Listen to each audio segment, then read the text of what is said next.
There's something living inside every single human being that scientists still don't fully understand. It moves faster than thought. It's older than language. And for most people, it's running their life without their permission. We call it anger. But what it actually is might surprise you. For thousands of years, humans believed anger was a weakness, something shameful, something to suppress, hide, or apologize for. But recent research into the brain, into ancient civilizations, and into the lives of the most effective people in history reveals something completely different. Anger isn't the enemy. What you do in the first few seconds of it is everything. The human brain has an alarm system buried deep inside called the amygdala. It's small, roughly the size of an almond, but it carries enormous power. When something threatens you, whether real or imagined, this structure fires before your rational mind even has a chance to respond.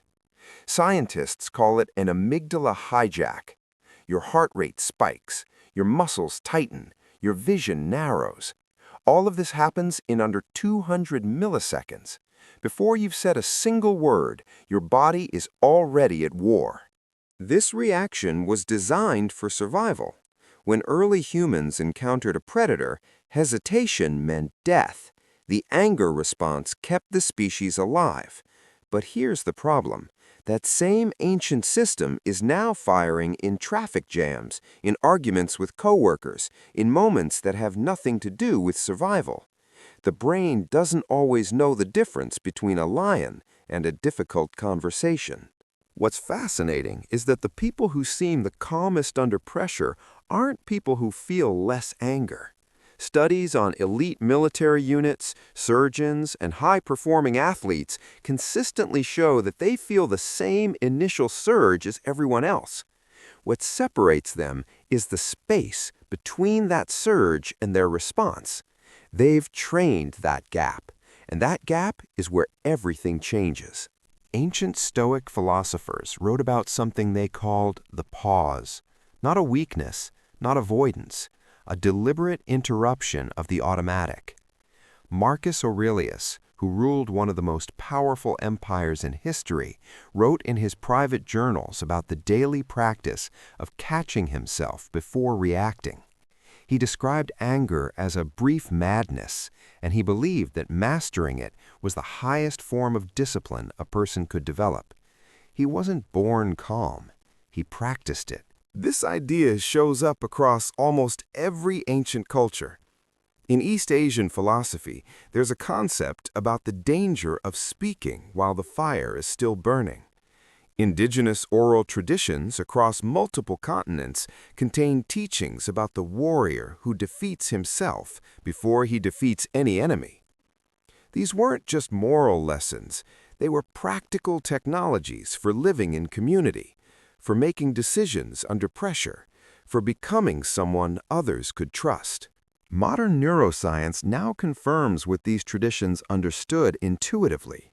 When you pause during an anger response, even for 6 to 10 seconds, your prefrontal cortex begins to re-engage. This is the part of your brain responsible for judgment, empathy, and long-term thinking. You literally become a different thinker within seconds. The biology is real. The pause is not just philosophy, it's a neurological reset. But here's what most people miss. Suppressing anger and redirecting anger are two completely different things. When people chronically suppress anger, research shows it doesn't disappear, it gets stored. It shows up as anxiety, as passive aggression, as physical tension, as a slow erosion of the person you want to be.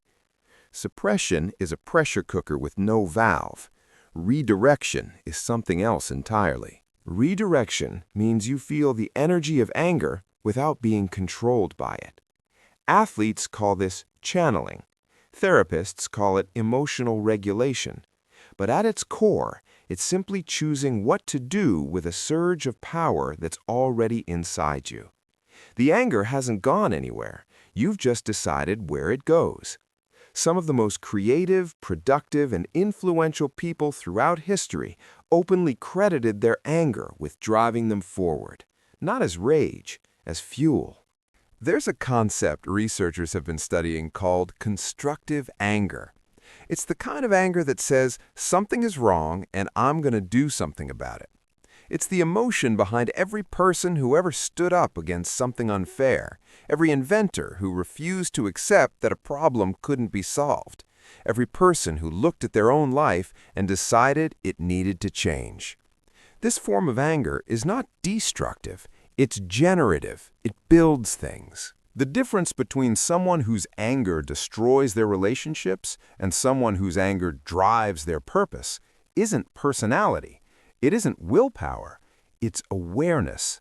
Specifically, it's the ability to recognize what's actually happening inside your own nervous system in real time. Psychologists call this interoception, your ability to notice your internal states. And like every other skill, it can be developed. People who practice even small amounts of daily reflection, who ask themselves where this feeling actually came from and whether their reaction matched the actual situation, show measurable improvements in emotional regulation within weeks. The brain is not fixed. The patterns you run today are not permanent. Every time you catch yourself and choose differently, you are physically reshaping the neural pathways that govern your behavior. This is where identity comes in, because ultimately, how you handle your anger is one of the most revealing things about who you are and who you're becoming. It shows up in your relationships, in how people feel after spending time with you, in whether people trust you with hard truths. It shows up in your own inner life, in how much energy you spend in regret, in how often you feel at war with yourself. The people across history who became truly influential, not just powerful but respected, consistently demonstrated this one quality. They could be moved by what mattered without being swept away by what didn't.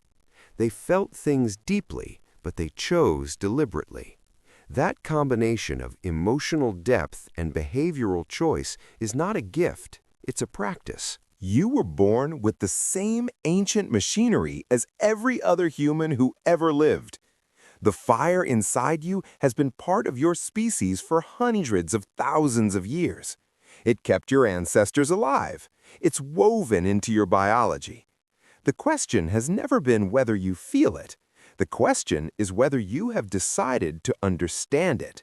Because the moment you stop fearing your own anger and start studying it instead, everything about how you move through the world begins to shift.